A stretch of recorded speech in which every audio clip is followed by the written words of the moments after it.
Mimi kwa majina yangu naitwa Yunisara Omeme. Na kile ambacho tuliguzia ilikuwa yale malezi ya mtoto. Watoto kuacha shule kwa sababu ya kuchimba mchanga.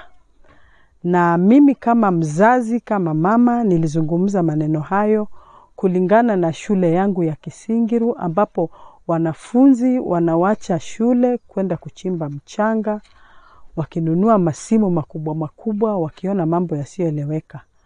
Kwa hivyo ilikuwa jukumu langu la kuhimiza wazazi ya kwamba wawache watoto waende shuleni. Tena, swali langu likawa, miaka 2 ijayo ama 3, hatutakuwa na kizazi, kwa sababu kama hawa watoto wataingia haya maisha, inamaanisha kwamba kizazi chetu kijacho kitakuwa kimeisha.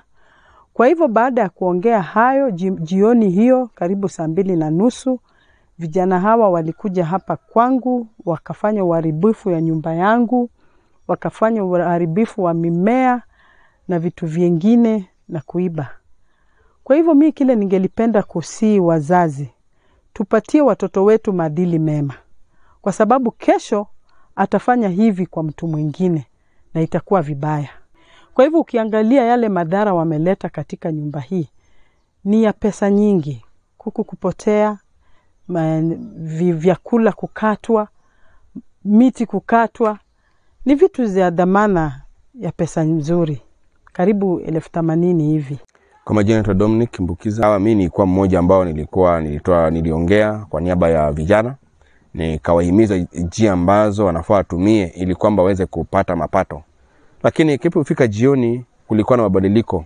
Vijana waliweza kukusanyika pamoja na wakaanza kuvamia wakazi wa mji wa Buhani. Ukawa na watu ambao wameadhirika katika mji huu, ambao wamepasuliwa nyumba zao, vioo, na pia wengine mimea kukatwa, ndizi kuchukuliwa. Kwa hivyo imekuwa mambo ambayo ni magumu. Na mimi upande wangu niliweza kutisiwa maisha. Naomba serikali ya kwamba katika mji wa Buhani waweze kutilia mkazo upande wa usalama ili kwamba tukaishi katika hali ya amani.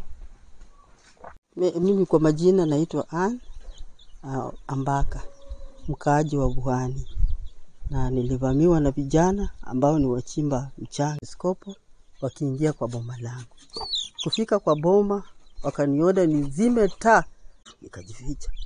Nao huku wakarusha mawe juu ya nyumba zote.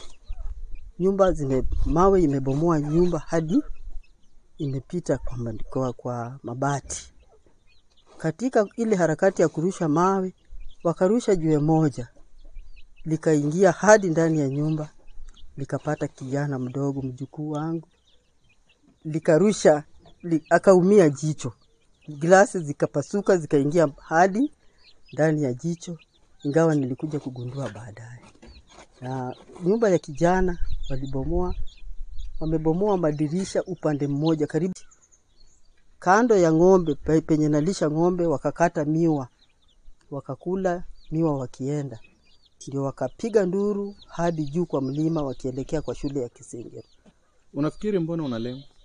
Nalengwa kwa sababu niliwapeleka kwa watu wa lands, nikienda kutafuta demarcation ya land ya kanisa.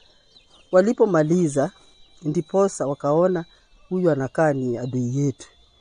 Na kwa sababu ya hiyo ilikuwa wakatazwe kuchimba mchanga. Wamechimba hadi kanisa imebaki juu, na huku chini kuna mashimo kila mahali, kuhatarisha maisha ya wakaazi na tena wale waumini wa kanisa hilo.